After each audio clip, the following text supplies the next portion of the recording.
इमरान खान साहब ने ये बराह रास्त हुक्म जारी किया है कि शेर अफजल मरवत साहब को कोर कमेटी से और पाकिस्तान तहरीक इंसाफ की पॉलिटिकल कमेटी से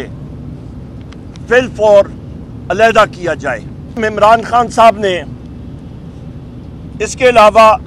ये डायरेक्शन और हुक्म जारी किया है कि पाकिस्तान तहरीक इंसाफ की पॉलिटिकल कमेटी इस चीज़ का फैसला करे कि शेर अफजल मरवत साहब के ख़िलाफ़ क्या डिसिप्लिनरी एक्शन लिया जाए। इमरान खान साहब ने ये भी डायरेक्शन